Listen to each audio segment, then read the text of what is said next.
Hello everyone, कैसे हो सभी लोग। Welcome to our education. आज मैं करने वाली हूँ क्लास 9 के साइंस का chapter number 4 which is structure of atom. तो हमने मैटर के बारे में देख लिया था, ये भी देख लिया था कि मैटर प्योर है या फिर इम्प्योर।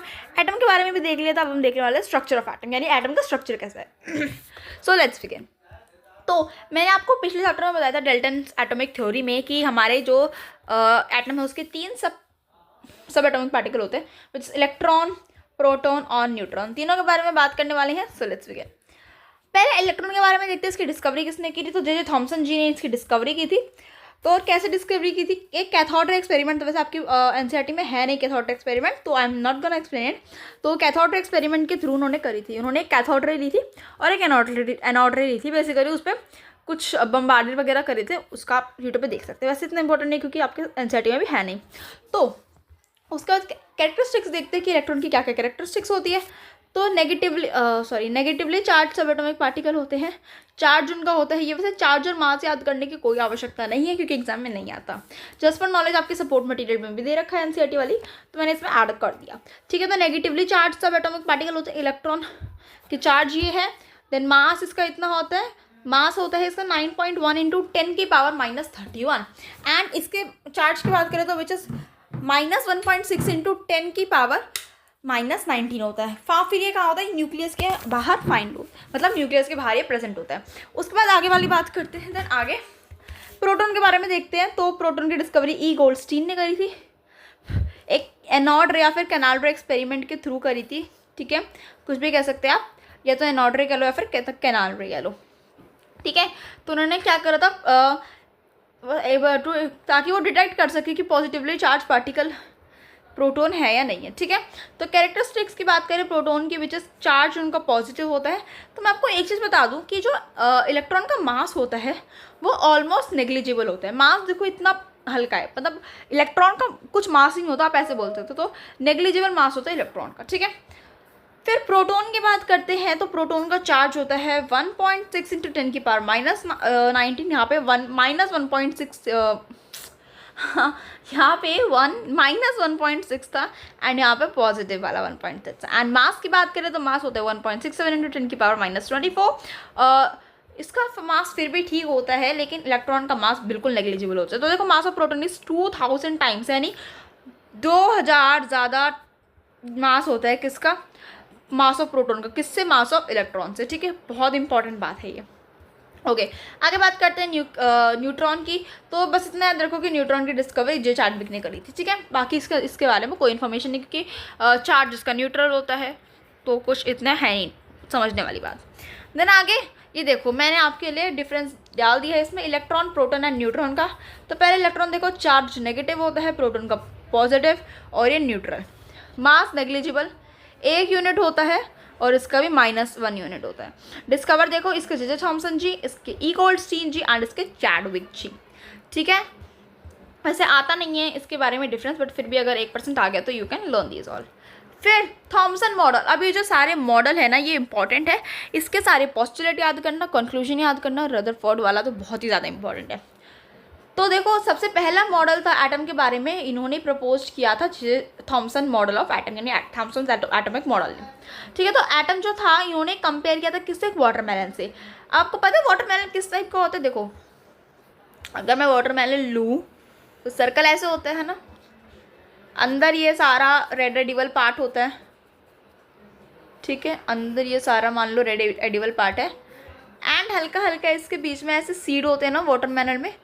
तो इन्होंने क्या बोला कि ये जितना भी सारा रेड पार्ट होता है ये होता है हमारे पास पॉजिटिव, यानी होता है हमारे पास प्रोटॉन। इन्होंने ये बोला कि जितना भी सारा रेड एडिबल पार्ट होता है जिसको हम खा सकते हैं वो सारा प्रोटॉन है, और जो इसके अंदर छोटे छोटे बीज हैं वो बेसिकली क्या है, वो इलेक्ट्रॉन है। तो इन्होंने ये बोला, इन्होंने बस ऐसे एटम को कंपेयर किया किससे, वाटरमेलन से। ठीक है। तो देखो मैंने ये चीज़ यहाँ पे लिखी है कि पॉजिटिव चार्ज वाले red edible part and negative charge वाले ब्लैक सीड एम्बेडेड इन, यानी जो काले काले बीज होते हैं वो। अब हम इस मॉडल को प्लम पुडिंग मॉडल भी कहते हैं, क्योंकि प्लम केक में भी सेम ऐसा ही होता है कि एडिबल पार्ट अलग होता है, ड्राई फ्रूट्स वगैरह इसके ऊपर अलग अलग होता है। और ये ऑफ कोर्स क्रिसमस के पास की, आई थिंक क्रिसमस के पास की बात थी, इसलिए उन्होंने प्लम पुडिंग मॉडल डाल दिया, वरना तो क्यों डाला जब इसमें वाटरमेलन की बात है। ठीक है, अगर आपको पता है क्यों इसका नाम प्लम पुडिंग मॉडल हुआ था तो मेरे को डिस्क्रिप्शन में सॉरी कमेंट में ज़रूर बता देना। देन उसके बाद पोस्टुलेट क्या क्या कह दिए थे वो देखते हैं। तो इन्होंने ये बोला, पोस्टुलेट क्या होता है बेसिकली स्टेटमेंट इन्होंने क्या कह दी थी। तो इन्होंने बोला कि an atom consist of a positively charge sphere and electron emanated. Same वही बात की, पॉजिटिवली चार्ज स्फीयर होता है जिसके अंदर इलेक्ट्रॉन ऐसे घुसे होते हैं बीजों की तरह, ठीक है। देन दूसरा क्या बोला था, negative and positive charges are equal, कि जो नेगेटिव चार्ज और पॉजिटिव चार्ज है वो दोनों इक्वल है, ठीक है। तो अगर इक्वल है तो दोनों एक दूसरे को कट आउट कर देंगे तो क्या निकल जाएगा, एटम हमारा न्यूट्रल आ जाएगा। तो ऐसे इन्होंने बोला, लेकिन ऐसा कुछ नहीं है, सारा गलत था। उसके बाद है रदरफोर्ड। वैसे तो रदरफोर्ड वाला मॉडल भी गलत था, सही था बोहर जी का मॉडल, उसके बारे में आगे पढ़ेंगे, अगला वही है। लेकिन रदरफोर्ड वाला फिर भी बहुत बहुत बहुत बहुत बहुत ही ज़्यादा इंपॉर्टेंट है। कम से कम 1 या 2 तो क्वेश्चन आते ही हैं इसके, ठीक है। या तो 1 मार्क्स क्वेश्चन आएंगे या फिर 3 या फिर 2 मार्क्स क्वेश्चन आएंगे। तो इसे करके जाना याद अच्छे से, इसके पोस्टुलेट याद करने से, कंक्लूजन, ऑब्जर्वेशन, फीचर्स, सारी चीज़ें याद करना। देन ड्रॉबैक्स तो इंपॉर्टेंट है ही, ड्रॉबैक्स, ठीक है। अब बात करते हैं रदरफोर्ड मॉडल ऑफ एटम की। तो क्या करा, देखो मैं बिना पढ़े बता देती हूँ क्या करा। इन्होंने लिए एक थिन गोल्ड शीट, ठीक है, इन्होंने एक थिन गोल्ड शीट ली, इतनी थिन थी कि उसमें सिर्फ 1000 एटम थे, सिर्फ 1000 एटम थे उसमें, वो इतनी थिन थी, ठीक है। तो इन्होंने एक थिन शीट ली, ठीक है, और इन्होंने यहाँ से ये क्या करने लग गए, ये अल्फा पार्टिकल डालने लगे। अल्फा पार्टिकल होता है डबली चार्ज हीलियम आयन, यानी हीलियम के 2 टाइम्स, ठीक है, वो होते हैं। तो इन्होंने क्या किया, यहाँ से उन्होंने जो है अल्फा पार्टिकल डाले, और अल्फा पार्टिकल जब डाले तो उन्होंने क्या देखा कि कुछ कुछ तो पार्टिकल थे जो सीधे निकल गए, कुछ पार्टिकल थे जो ऐसे टेढ़े चले गए, एंड कुछ पार्टिकल थे जो वापस आ गए घूम के, जो गए लेकिन वापस आ गए, ठीक है। तो कुछ कुछ पार्टिकल कैसे थे, जो तो बिल्कुल सीधे निकल गए, कुछ पार्टिकल थे जो ऐसे टेढ़े हो गए, डिफ्लेक्ट हो गए, और कुछ पार्टिकल ऐसे थे जो कि जिनके साथ क्या हुआ, जो आए एंड वापस चले गए, ठीक है, कुछ ऐसे थे। तो ये इनको बहुत शॉकिंग लगा कि ऐसा क्यों हो रहा है। तो इन्होंने क्या क्या कंक्लूजन निकाली, ये देखो। ऑब्जर्वेशन क्या निकाली कि जितने मतलब ज़्यादातर अल्फा पार्टिकल पास्ट स्ट्रेट, मतलब ज़्यादातर क्या सीधे निकल गए थे, ठीक है। इन्होंने ये एक तो चीज़ नोटिस करी। दूसरी चीज़ क्या नोटिस करी कि एक डिफ्लेक्शन था, कि कुछ कुछ जो मतलब कुछ कुछ जो थे एटम के अल्फा पार्टिकल्स वो डिफ्लेक्ट हो रहे थे, वो टेढ़े मेढ़े हो रहे थे, ऐसे टेढ़े मेढ़े हो रहे थे, ठीक है। और थर्ड चीज़ उन्होंने क्या बोली कि बहुत कम अल्फा पार्टिकल रिबाउंड हो गए, रिबाउंड मतलब आए एंड वापस चले गए, ठीक है, ठीक है। देखो अगर मैं आपको बिल्कुल अच्छे से डायग्राम के थ्रू समझाऊं तो ये हमारा गोल्ड फॉइल, ठीक है, यहाँ से आ रहे हैं आपके alpha particles, okay, alpha particles, ये हमारे पास अल्फा पार्टिकल एंड अब देखो कुछ कुछ तो थे जो बिल्कुल सीधे निकल गए, ठीक है।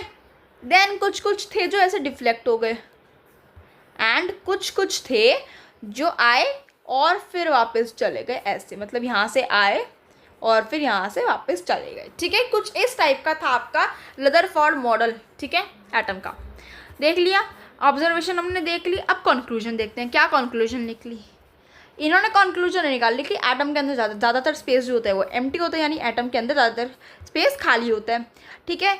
Most alpha particle passes through the gold foil undeflected. Indicated atoms are predominantly empty.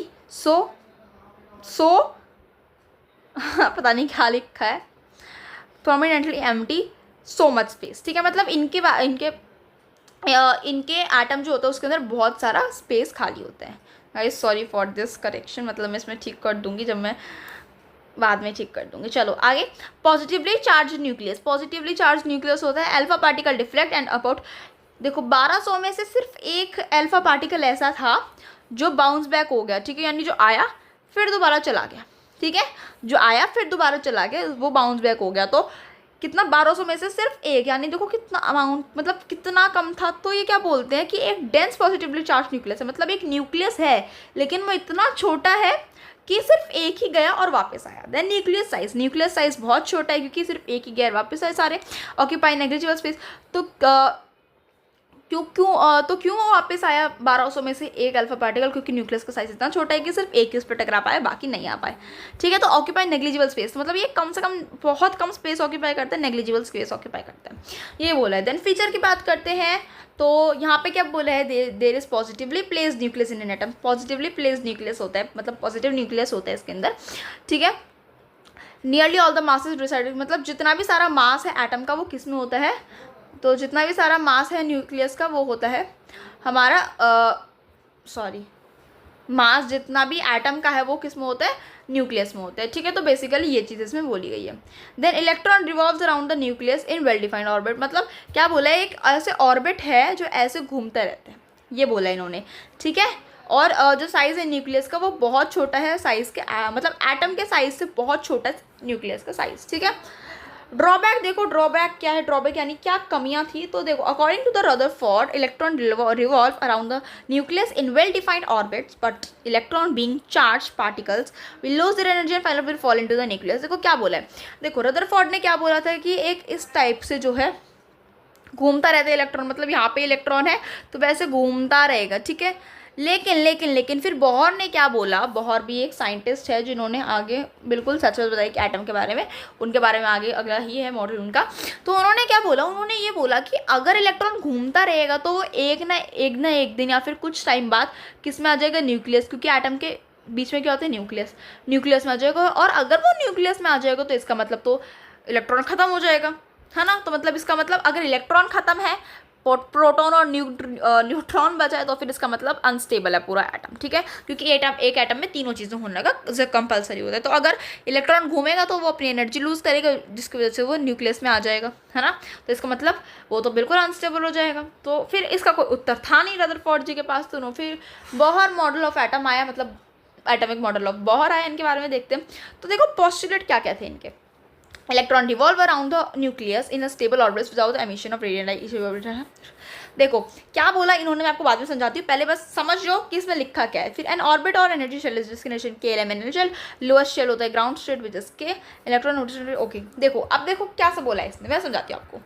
देखो इन्होंने ये बोला है कि जो इलेक्ट्रॉन होते हैं वो कुछ इस प्रकार, उनकी 4 ऑर्बिट होती है।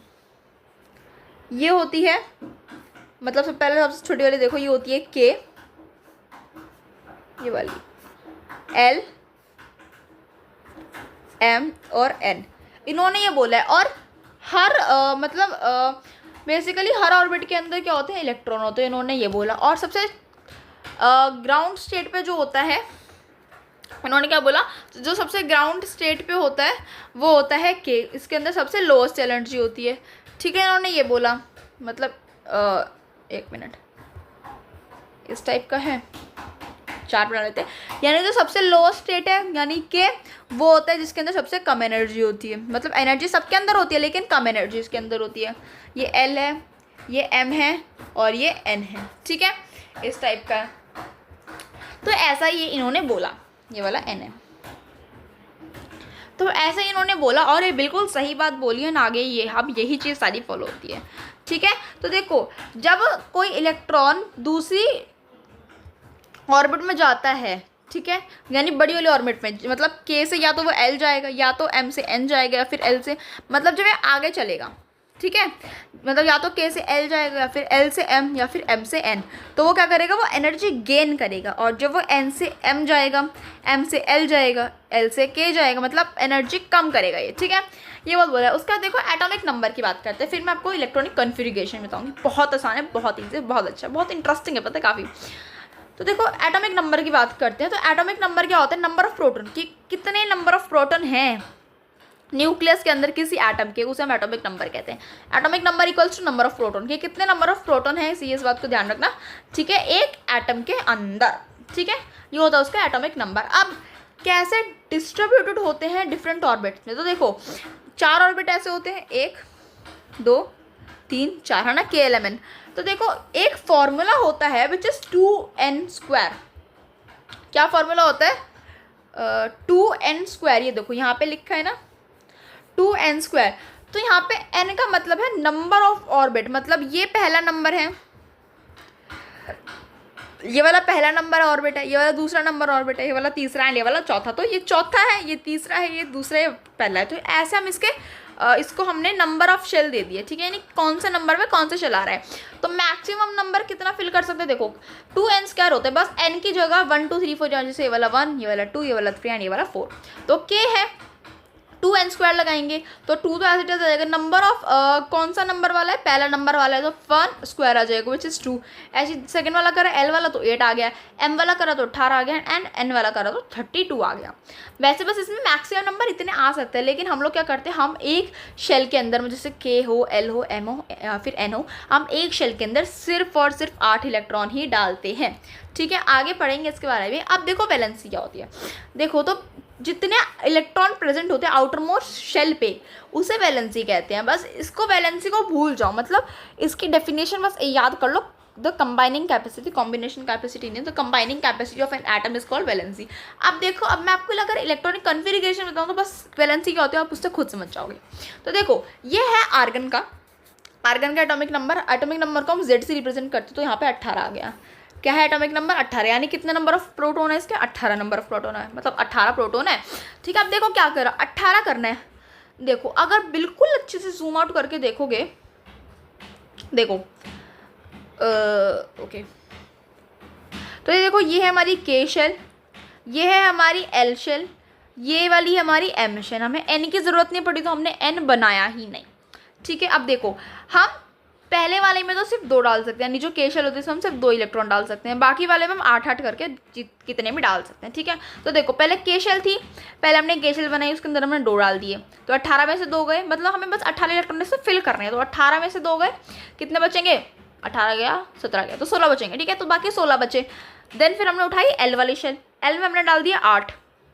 ठीक है, तो K में 2 थे, L में 8 है, कितने हो गए, 10 हो गए। हमें बाकी के 8 और डालने थे, क्योंकि हमें इसे पूरा करना है नंबर ऑफ प्रोटोन को, यानी जो एटॉमिक नंबर है उसे पूरा करना है। तो हमने K में 2 डाल दिए, L में 2 डाल दिए। देन उसके बाद हमने खोली अपनी M शेल के अंदर हमने 8 डाल दिए, तो 18 हो गए टोटल, क्योंकि हम मैक्सिमम 8 ही डाल सकते हैं ना हर शेल में। हम बस K में 2 डाल सकते हैं, बाकी हम सब में 8 डालेंगे। तो हमने 8 डाल दिए, हमें N वाले की जरूरत ही नहीं पड़ेगी तो हमने N में 0 डाल दिया। और उसकी वैलेंसी कैसे निकाली, वैलेंसी होती है जो लास्ट वाला नंबर, मतलब जो लास्ट वाला शेल होता है, पहले तो देखो उसके अंदर कितने इलेक्ट्रॉन है, वो उसकी वैलेंस इलेक्ट्रॉन हो जाएंगे।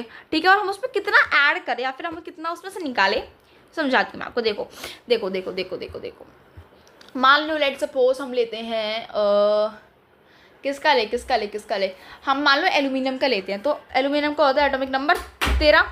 ठीक है, तो हम कैसे बनाएंगे, ये K शेल है, अच्छे से बनाते हैं ना, सुंदर से बना ही रहे। तो ये K शेल है, ये L शेल है, अब ये फिर ये M शेल आ गई। देखो अब K में 2 आ सकते हैं तो हम इसमें 2 डाल देते हैं, 1 और 2, तो 13 में से 2 गए, कितने बचे, 11 बचे। अब बचे 11, इसमें हम 8 डाल सकते हैं, 1 2 3 4 5 6 7 8 डाल दिए, है ना। तो 2 और 8 कितने हो गए, 10। अब भी इसमें से 3 बचे, तो क्या करेंगे, 3 इसमें डाल दो, 1 2 और 3, तो हमने इसमें 3 डाल दी। अब ये जो नंबर ऑफ इलेक्ट्रॉन लास्ट वाली शेल में है वो तो हो गए इसके वैलेंस इलेक्ट्रॉन, वो क्या हो गया इसके वैलेंस इलेक्ट्रॉन। और साथ ही साथ उसके बाद अब देखो क्या बेहतर, हम देखो हम लास्ट वाली शेल में कितने डाल सकते हैं, मैक्सिमम 8 डाल सकते हैं। तो अब क्या अच्छा रहेगा, या तो हम इसमें से 3 ले लें, है ना, या तो हम इसमें बाकी के ऐड कर दें। कितने डाल सकते हैं, 3 4 5 6 7 8, तो या तो हम इसमें 5 और ऐड कर दें 8 के लिए, या तो हम इसमें 3 और मतलब 3 हटा दें। तो क्या हो जाएगा, सबसे ज़्यादा इजी क्या रहेगा कि हम इसमें से 3 निकाल दें, क्योंकि वो कम है। तो इसकी वैलेंसी कितनी हो जाएगी, 3। समझ रहे हो मेरी बात को, तो इसकी वैलेंसी कितनी हो जाएगी, 3 हो जाएगी। कि कम, हम बेसिकली कितना कम से कम निकाल सकते हैं कि इसमें अगर हम 5 ऐड करें, या तो हम इसमें 5 और इलेक्ट्रॉन डाल दें, या तो इसमें से 3 निकाल लें। तो क्या इजी रहेगा हमारे लिए, 3 निकालना। तो इसकी वैलेंसी कितनी हो जाएगी, 3।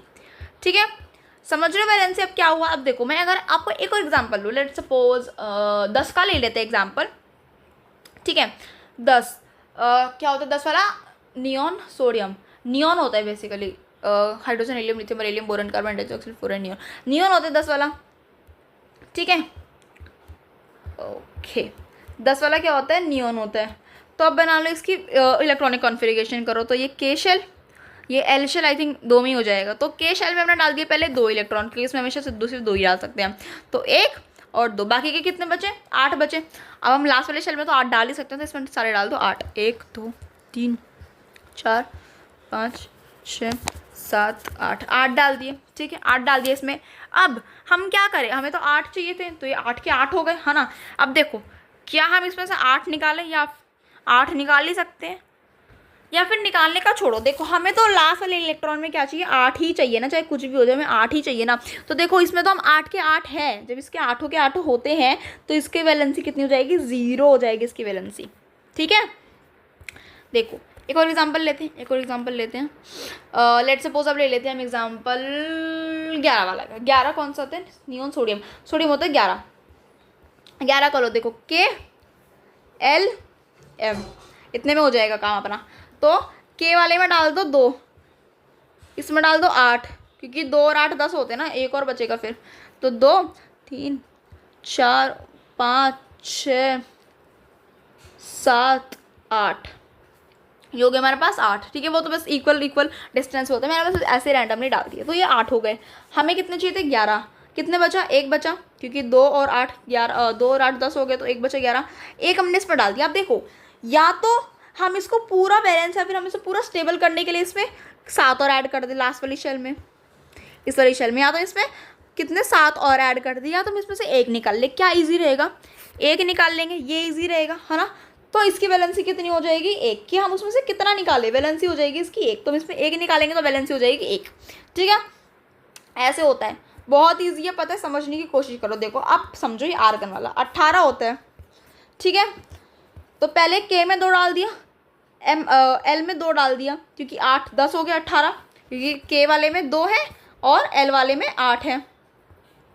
ठीक है, तो हमारे पास हो गए 10 टोटल, बचा कितने, 8। तो एम वाले में हमने डाल दिया 8 के 8। अब हमें तो मैक्सिमम 8 ही चाहिए होते हैं, हमें एम वाली शेल में 8 मिल गए, तो हम कितना ही निकालेंगे। जब हमें 8 मिल गया, पूरा स्टेबल हो गया, हम इसमें ना तो कोई और ऐड करें 8 बनाने के लिए, ना तो हम इसमें कुछ घटा सकते हैं 8 बनाने के लिए। तो इसकी वैलेंसी कितनी आ जाएगी, 0 आ जाएगी। ठीक है, तो इसकी वैलेंसी कितनी आ जाएगी, 0 आ जाएगी। बस इतनी सी बात थी, इतना कन्फ्यूजन, इतना बतंगड़ बनाने नहीं बात को, बस इतना था। इसे कहते हैं इलेक्ट्रॉनिक कन्फिगरेशन। और जब इलेक्ट्रॉनिक कन्फिगरेशन लिखोगे तो ऐसे मत लिखना, लिखोगे कैसे, 2 देन क्या है 8 8, तो 2 8 8 हो जाएगी इसकी इलेक्ट्रॉनिक कन्फिगरेशन। तो 2 8 और 8 हो जाएगी इसकी इलेक्ट्रॉनिक, ऐसे लिखना है हमेशा इलेक्ट्रॉनिक कन्फिगरेशन, इसे कहते हैं इलेक्ट्रॉनिक कन्फिगरेशन करना। ठीक है, बहुत आसान है, बहुत ईजी है। अब देखो मास नंबर, तो मास नंबर होता है कि कितना मास है, मतलब मास होता है number of proton plus number of neutron, वो होता है इसका मास नंबर। जैसे मान लो अगर किसी एटम में नंबर ऑफ प्रोटॉन है 20 और नंबर ऑफ न्यूट्रॉन है 20, तो कितना हो जाएगा, दोनों को ऐड कर दो तो हो जाएगा 40। तो मास नंबर कितना आ जाएगा, 40 बस। अब देखो हम जब भी लिखते हैं ना किसी सिंबल को या फिर किसी एलिमेंट को, तो ऐसे लिखते हैं, पहले उसका पूरा नाम आ जाएगा, सिंबल यहाँ पे आ जाएगा, मास नंबर आएगा ऊपर और एटॉमिक नंबर आएगा नीचे। ठीक है, तो मास नंबर क्या था इसका, मतलब मास क्या है इसका 24, तो ऊपर 24 आ जाएगा, और एटॉमिक नंबर क्या है इसका, वहाँ पे 12 आ जाएगा। ठीक है, बस ऐसे लिखते हैं और बीच में सिंबल आ जाते हैं। ठीक है, ओके। अब बस लास्ट के 2 टॉपिक बचे हैं, which is isotope and iso, बस खत्म हो जाएगा फिर चैप्टर पूरा। आइसोटोप, देखो आइसोटोप होते हैं जिनका एटॉमिक नंबर सेम होता है लेकिन मास नंबर डिफरेंट होता है। एटॉमिक नंबर तो एक ही होता है ना सबका, कि हाइड्रोजन पहले पे आते हैं, हीलियम दूसरे पे आता है, लिथियम तीसरे पे आता है, चौथे पे बेरिलियम आता है, ऐसे होते हैं। लेकिन ऐसा नहीं है, हमें पता है कार्बन 12 होता है, कार्बन 13, कार्बन 14, ऐसे कार्बन होते हैं। और पता है हाइड्रोजन के भी 3 होते हैं, हाइड्रोजन 1, हाइड्रोजन 2 एंड हाइड्रोजन 3, ये होते हैं। ठीक है, तो क्या होगा, देखो कार्बन 12, कार्बन 13, कार्बन 14, तो कैसे यहाँ पे कार्बन का सी आ जाएगा, एटॉमिक नंबर सेम होता है, तो 12 12 यहाँ पे आ जाएगा, इनका मास नंबर ऊपर आ जाएगा। ऐसे देखो अगर मैं हाइड्रोजन 1 2 3 का लूँ, हाइड्रोजन 3 भी होता है वैसे, तो कैसे होगा, हाइड्रोजन हाइड्रोजन हाइड्रोजन कैसे लिख लो, तो पहले क्या नीचे आता है, पहले आता है इसके नीचे एटॉमिक नंबर, तो एटॉमिक नंबर तो सबको तीनों का 1 है ना, हाइड्रोजन पहले पे आता है। उसके बाद आपको पता है 1 से 20 तक एलिमेंट याद करने हैं, बहुत ज़्यादा इंपॉर्टेंट है, कम से कम 1 से 20 तक तो करने ही करने हैं। ठीक है, अब देखो क्या आ जाएगा, यहाँ पे नीचे एटॉमिक नंबर लिखते हैं, मास नंबर देखो इसका 1 होता है मास, इसका 2 एंड इसका 3, तो ऐसे लिखेंगे हम इन तीनों को, ये होते हैं आइसोटोप। याद कैसे करोगे, जिनका टॉप वाली चीज़ अलग होती है, इनकी टॉप वाली चीज़ अलग है, तो जिनकी टॉप वाली चीज़ अलग होती है वो होते हैं आइसोटॉप्स। ठीक है, यानी जिनके मास नंबर अलग होते हैं। ठीक है, एटॉमिक नंबर सेम है लेकिन मास नंबर डिफरेंट होते हैं। अब आइसोटोप होते हैं जिनकी केमिकल प्रॉपर्टी सेम होती है लेकिन फिजिकल प्रॉपर्टी अलग अलग होती है, मतलब दिखने में शेप साइज वगैरह ये होते हैं फिजिकल, यानी उसके अपीयरेंस कैसा है, तो वो उनके डिफरेंट होते हैं लेकिन केमिकल प्रॉपर्टी सेम होती है, क्योंकि है तो भाई सेम ही एटॉमिक नंबर, बस मास ही तो अलग है। एप्लीकेशन देखो कहाँ का यूज़ होता है, तो यूरेनियम का जो आइसोटोप है वो फ्यूल में यूज़ होता है, न्यूक्लियर रिएक्टर, बम वगैरह बनाने में। कोबाल्ट का आइसोटोप वो कैंसर की ट्रीटमेंट के लिए होता है, अच्छा काफ़ी। और आयोडीन का आइसोटोप गोइटर में। भाई ये आएगा या तो 1 मार्क्स या फिर 2 मार्क्स आएगा ज़रूर, याद ज़रूर कर लेना इसे, ठीक है। बस 3 ही यूज़ है इनके। देन आइसोबार की बात करूँ, आइसोबार होते हैं जिनका मास नंबर सेम होता है, बस एटॉमिक नंबर डिफरेंट होते हैं, जैसे आर्गन, पोटेशियम, कैल्शियम।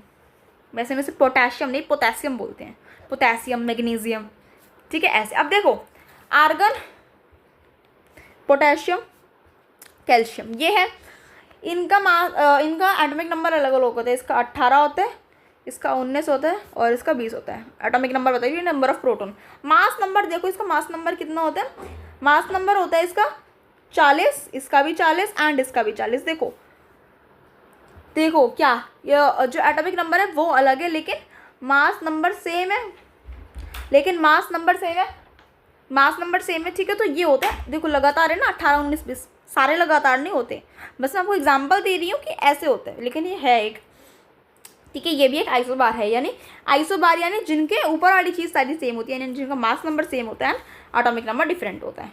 इनके फिजिकल प्रॉपर्टी सेम होती है, केमिकल प्रॉपर्टी डिफरेंट होती है। अब आइसोबार आइसोटोप के बारे में वही सारी चीज़ें मैंने यहाँ पे लिख रखी है जो मैंने आपको भी समझाई। केमिकल जिनके सेम मास होता है, इनका डिफरेंट मास होता है, ठीक है। एटॉमिक मास इनका इक्वल होता है, इनका एटॉमिक मास अलग अलग होता है। फिर फिजिकल प्रॉपर्टी इनकी सेम होती है, इनकी फिजिकल प्रॉपर्टी डिफरेंट होती है। यहाँ पे एटॉमिक नंबर अलग अलग होते हैं, यहाँ पे एटॉमिक नंबर सेम होता है आइसोटोप में। आइसोबार की केमिकल प्रॉपर्टी जो है वो अलग होती है, इसमें सेम केमिकल प्रॉपर्टी होती है। बस इतना सा चैप्टर था। Thank you so much for watching the video. अगर कोई भी डाउट है मेरे को कमेंट सेक्शन में बता देना, मैं श्योरली इस पर रिप्लाई कर दूंगी। Thank you so much for watching. अगर वीडियो अच्छी लगी है तो इसे लाइक करना, सब्सक्राइब कर लेना चैनल को। Thank you so much, bye bye.